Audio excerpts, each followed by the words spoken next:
Notre-Dame de Paris en chantier. Paroles des agents de la DRAC Île-de-France, un podcast présenté par la Direction régionale des affaires culturelles d'Île-de-France. Épisode 6.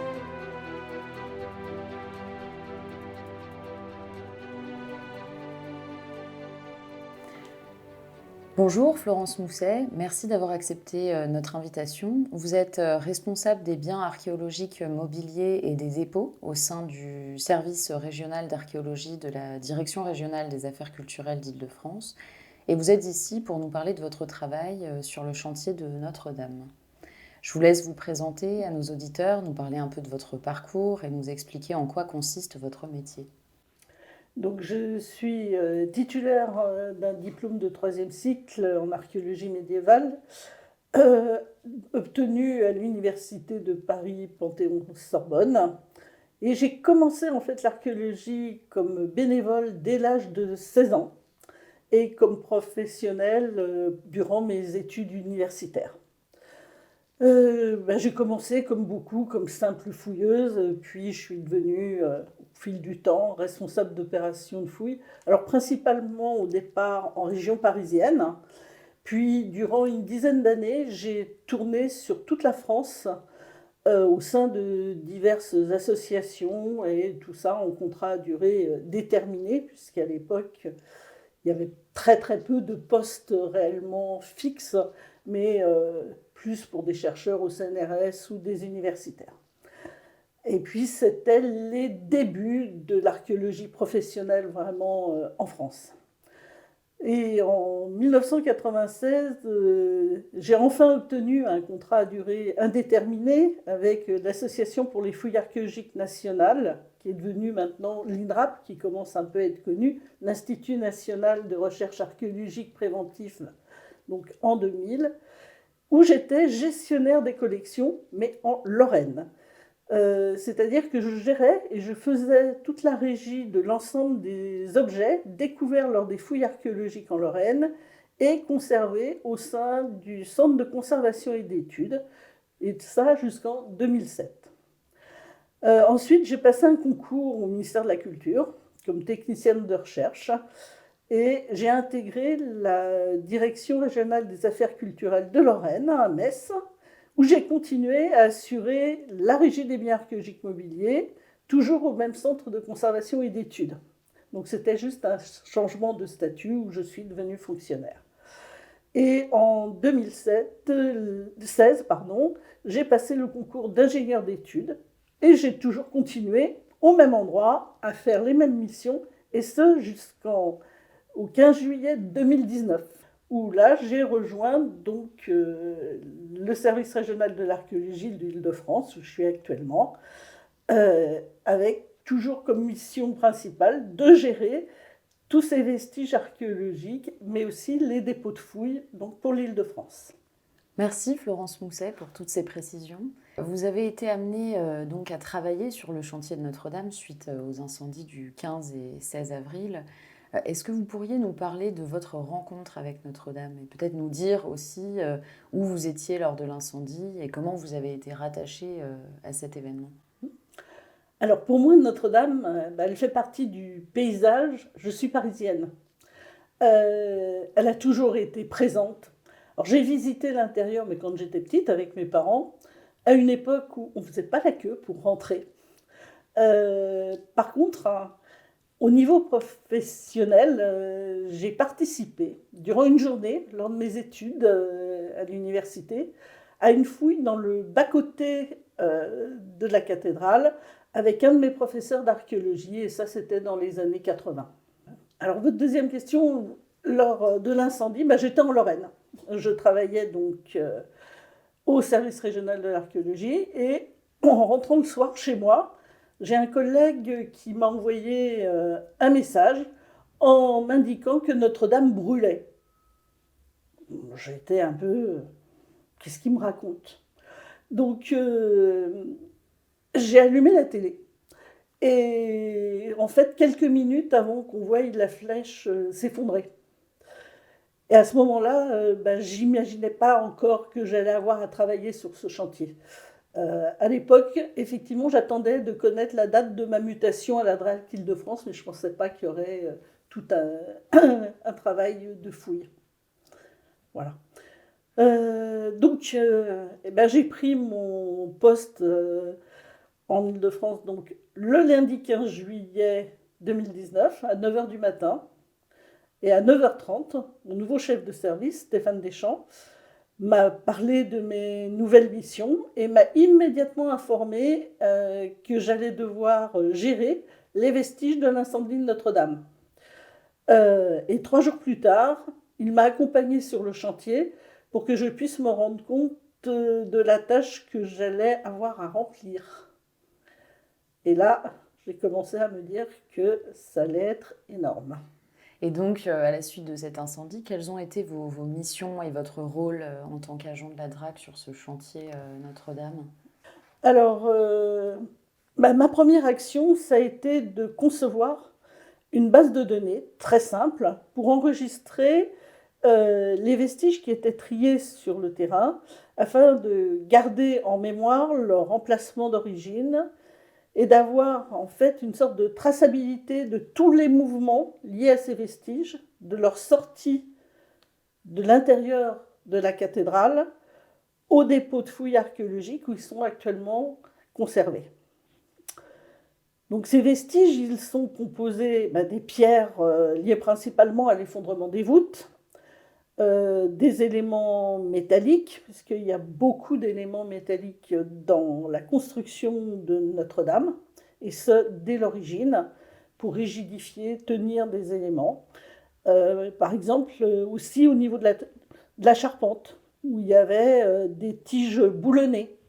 Il y a aussi, par exemple, des éléments d'horloge et de treuil, des tables de plomb de la toiture. Alors, en fait, c'est un peu les tuiles, ce qu'on appelle les tables de plomb.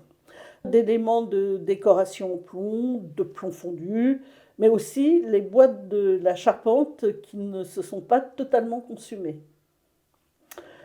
Ce premier enregistrement de ces vestiges s'est fait directement sur le terrain, où des barnums avaient été installés sous le parvis. Les objets étaient sortis de Notre-Dame, disposés sur des palettes. Chaque palette, il fallait les numéroter, et chaque élément sur ces palettes était identifié et reporté sur la base de données. Et à la fin de toute cette opération de sortir tout ce qui était à l'intérieur de la cathédrale, de tout inventorier, ces vestiges ont été transférés dans un dépôt archéologique, parce qu'on ne pouvait pas les laisser indéfiniment sous les barnums.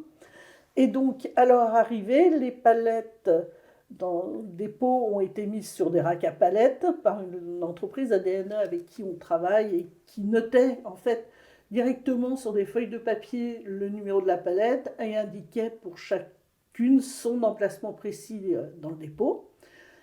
Ces enregistrements faits sur papier, ensuite, ont été saisis dans la base de données. Donc, on était déjà en travail à plusieurs.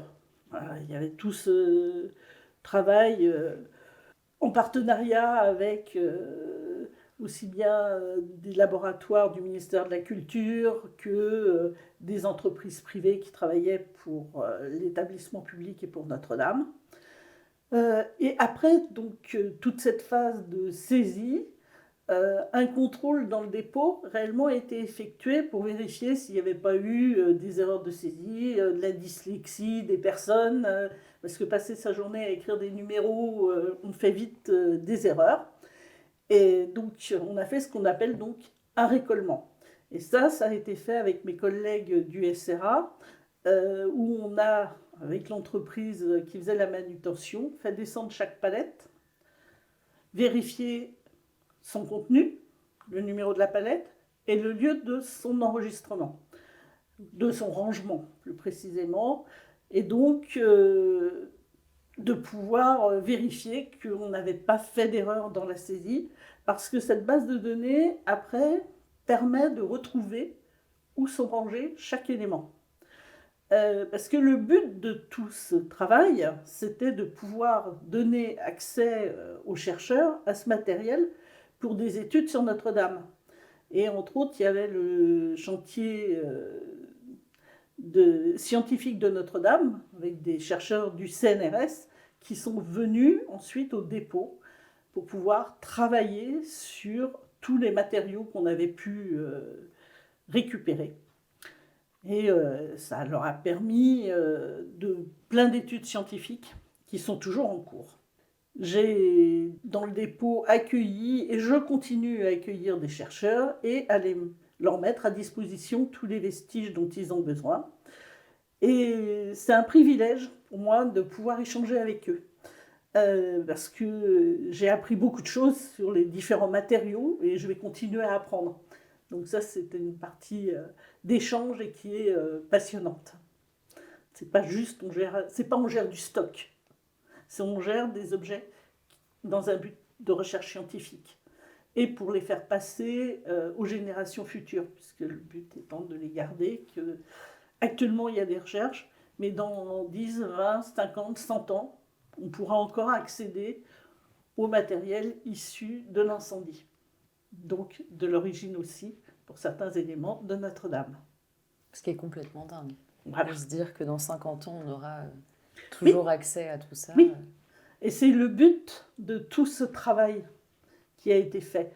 Et c'est quelque chose d'assez exceptionnel parce que c'est la première fois que ça s'est fait suite à un incendie. Il y a eu des incendies, par exemple à Lunéville, quelques petits éléments ont été récupérés, mais il n'y a pas eu tout ce travail avec un protocole qui a été mis en place.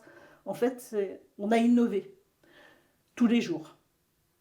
Donc il a fallu mettre tous les processus en place avec les règles de régie de tout ce travail qui existe en archéologie, mais voilà, l'adapter à quelque chose qui n'est pas enterré, mais qui est tombé. C'est différent. En archéologie, on intervient, les choses sont enfouies dans le sol. Là, non. Donc c'est un peu particulier. Voilà. Merci Florence Mousset pour toutes ces précisions sur vos missions et sur votre travail de tri, d'inventaire, de gestion du dépôt vis-à-vis de tous ces vestiges. Est-ce que vous pourriez peut-être nous parler un peu des temps forts de ce chantier ? Est-ce que vous avez des anecdotes qui vous viennent en tête ? Alors les moments forts, pour moi, ce qui va être différent de mes autres collègues, c'est vraiment tous ces échanges avec les scientifiques. Parce que je travaille aussi directement avec eux. Je ne leur mets pas juste à disposition le mobilier, mais par exemple pour les éléments de la charpente. Donc tout le bois ne s'est pas consumé, des éléments ont été récupérés, et il y a tout un groupe de travail qu'on appelle le GT Bois. Et ils font par exemple des prélèvements sur ces éléments de charpente. Certaines pièces doivent être découpées pour pouvoir faire des datations. Et donc je vérifie avec eux que leurs prélèvements ne seront pas faits dans des pièces de bois qui auraient été importantes de pouvoir préserver dans leur intégralité, par exemple pour une présentation publique. Ou qui pourraient abîmer des parties qui pourraient être étudiées, par exemple pour des traces d'outils. Donc on a une discussion sur place avant les prélèvements. Il y a des éléments qui sont évidents, il n'y a pas de problème. Et dès qu'il y a un doute, on discute. Et là, c'est vraiment intéressant. Ça nourrit des deux côtés. Par exemple, il y a aussi des éléments qui ont été retrouvés qui sont dans les pièces de bois, des trous. Et ils m'ont expliqué que, en fait, c'était les rondins de bois qui étaient percés pour être assemblés et faire des radeaux, pour descendre le bois sur la rivière et qu'il soit livré jusqu'à Notre-Dame. Donc on retrouve en fait traces de cette production, voilà, de cette chaîne de production. Et donc là, effectivement, il faut faire les choses dans l'ordre. Ce qui est prioritaire, c'est cette trace-là. Mais quand a eu lieu ce bois-là, il a servi à la période médiévale, à la période de la reconstruction d'éléments par Viollet-le-Duc. Donc il faut pouvoir faire ces datations. Et pour faire des datations, il faut faire des prélèvements. Donc on a tout un échange de qu'est-ce qu'on préserve, de comment on travaille. Donc ça, c'est vraiment passionnant. C'est un travail vraiment collectif. C'est totalement collectif. Et puis, un autre intérêt, finalement, d'avoir récupéré et stocké ces vestiges, ils n'ont pas servi uniquement aux scientifiques, mais aussi aux entreprises de restauration de Notre-Dame. Par exemple, il y a une tête d'ange qui était sur ce qu'on appelle l'arc de compression de la voûte, donc tout en haut, à la croisée du transept. Et quand la flèche est tombée, elle a percé cette voûte. Il y avait 4 anges. 2 ont été récupérés parce qu'ils sont bien tombés, ils ne sont pas explosés. D'autres ont totalement, il y en a 2 qui ont totalement explosé. Eh bien, la tête d'ange, les sculpteurs actuels pour la restauration l'ont utilisée en modèle, pour pouvoir copier. Quand ils ont eu besoin de la tête d'ange, on leur a mis à disposition. Mais c'est valable pour d'autres éléments. Par exemple, l'horloge qui était dans la flèche, la restauratrice de l'horloge est venue voir tous les éléments qu'on avait pu identifier comme appartenant à cette horloge. Et elle, c'est une aide parce qu'il y a des textes, elle a des dessins, mais c'est mieux d'avoir la pièce pour voir comment tout ça pouvait s'assembler. Alors, il y a des éléments qui manquent. Par exemple, tout ce qui est en cuivre a fondu par la chaleur de l'incendie. Il n'y a plus rien. Il y avait le grand meuble en bois, lui, on n'a aucune trace, parce que ce n'était pas du chêne. Visiblement, on n'a rien retrouvé. En tout cas, on n'a pas identifié comme provenant du meuble. Peut-être qu'on a des éléments, mais tout n'est pas encore étudié. Peut-être qu'on trouvera. Donc, voilà. D'avoir prélevé et de s'être occupé de tous ces éléments, de les avoir gérés selon les modalités d'une fouille archéologique, ça a aussi permis la restauration. Bon, il y a eu plein d'autres types de matériaux, hein, mais voilà, ça c'est 2 exemples qui sont un peu marquants. Aussi, certains de ces vestiges ont été prêtés pour des expositions. Oui, c'est ce que j'allais vous demander. Voilà. Par exemple, il y avait une exposition qui va bientôt s'achever dans l'ancien parking sous le parvis. Et là, une des têtes d'ange, donc celle qui n'a pas servi pour la copie, a été prêtée pour l'exposition. Voilà. Donc il y a eu plein d'autres expositions, hein, mais comme c'est des objets pollués au plomb, il y a des précautions à prendre, donc ça doit être sous vitrine, scellé, etc. Et donc, pour ce qui est du futur de ce dépôt, il est aussi question de conserver tous ces objets en vue de futures expositions, j'imagine. Il y a plusieurs types de cet ensemble important. Il y a les objets qui sont dits, alors j'aime pas le terme, muséables, c'est-à-dire présentables dans un musée. La tête d'ange, caractéristique, certains éléments d'éléments de voûte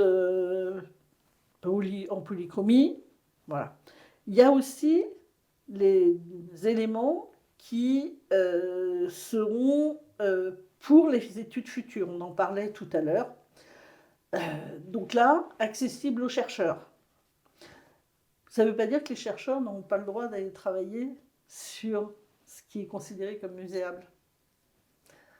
Mais il y aura une priorité, c'est-à-dire qu'ils ne pourront pas faire les prélèvements comme ils veulent. Voilà, quelques choses qui seront un petit peu différentes.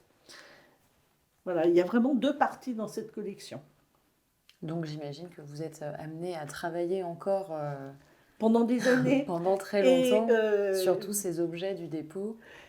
En fait, les générations futures qui assureront type de mission vont continuer, oui, jusqu'à la fin des temps. On l'espère.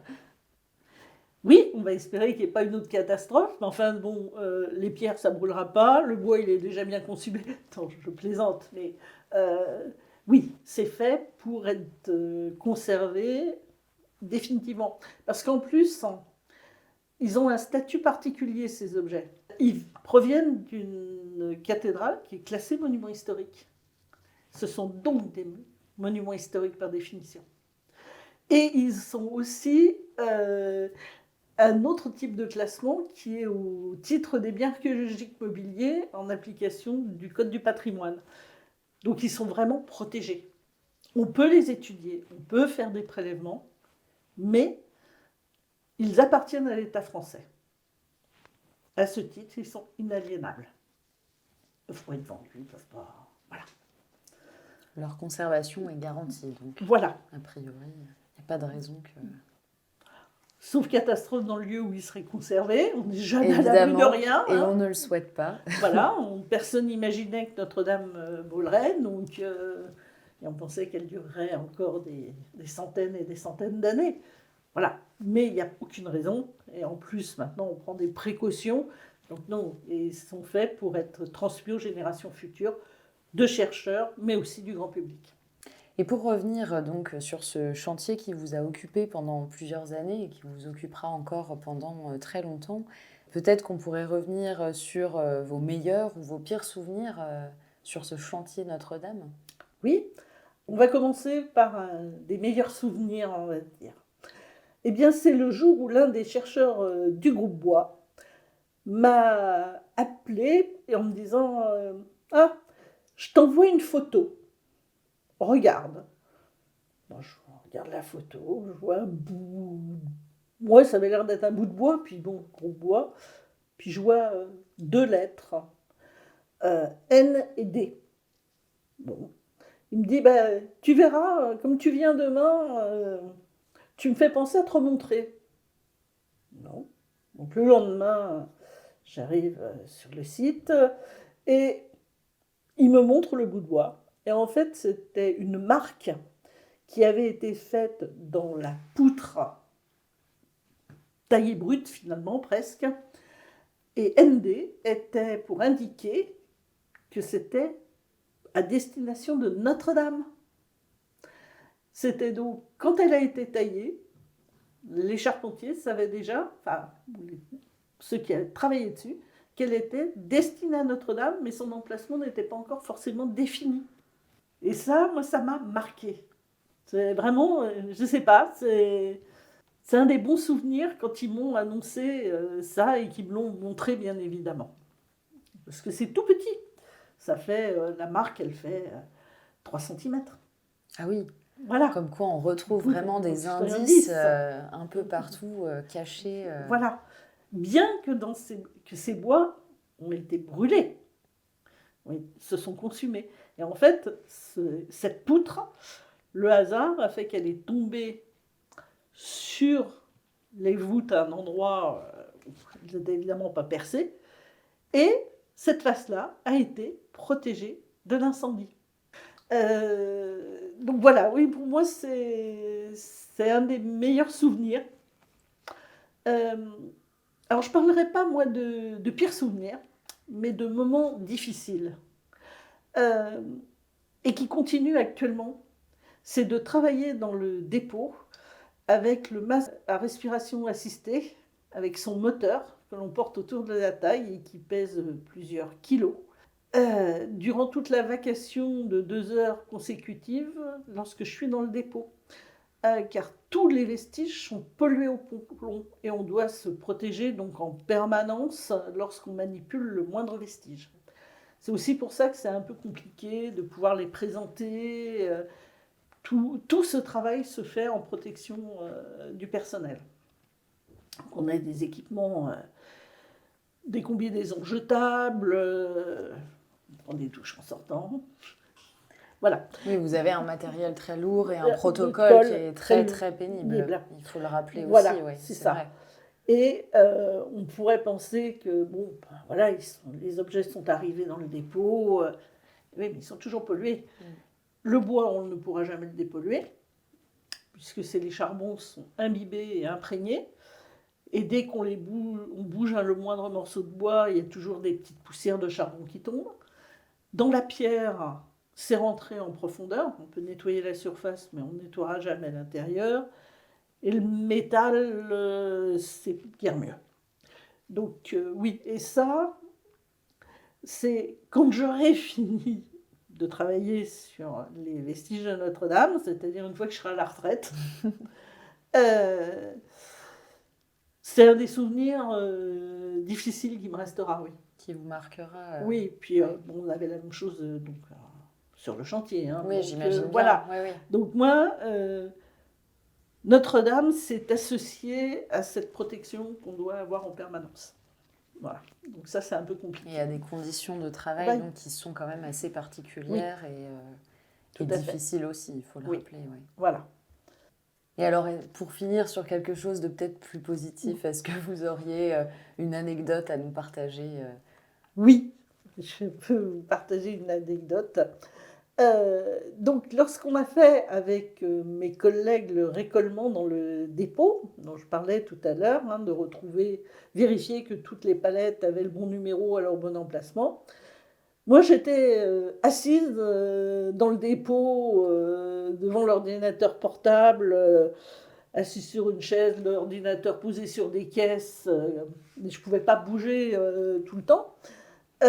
Donc je m'en servais pour consulter toute ma base de données, vérifier ou compléter les informations pour chacune de ces palettes, qui étaient en fait contrôlées par plusieurs de mes collègues du service et qui devaient m'indiquer le numéro de la palette, le numéro du rayonnage, où elle était conservée, ce qu'elle contenait. Mais on portait tous nos masques à assistance respiratoire. Et essayer de parler avec ça, c'est compliqué. C'est surtout qu'on n'entend pas bien. Et comme j'étais des fois à plusieurs mètres, il a fallu trouver des astuces. Donc la première chose qu'on avait faite, c'était de prendre une ardoise blanche, des marqueurs, et puis mes collègues qui étaient devant les palettes notaient dessus les informations dont j'avais besoin. Puis il y en a une qui faisait le chemin pour arriver devant moi. Et là, je lisais, je tapais à l'ordinateur et elle retournait. C'était des allers-retours. Puis ça finit par être fatigant, le nombre... alors pas forcément les allers-retours, mais d'avoir les mains... parce qu'en plus, on porte des gants pour écrire, pour... Et puis cette fichue ardoise, elle était un peu grande. Donc d'un seul coup... Une de mes collègues, Béatrice Bouet, a eu une idée lumineuse. Laquelle ? Elle a abandonné l'ardoise. Alors, il faut que je précise qu'on portait aussi, et chaque fois qu'on est dans ce dépôt, des combinaisons jetables, donc blanches, comme on peut voir quand on voit dans des reportages des gens travaillant sur l'amiante pour se protéger. On porte les mêmes, en fait, contre le plomb. Et donc, on était équipés comme ça.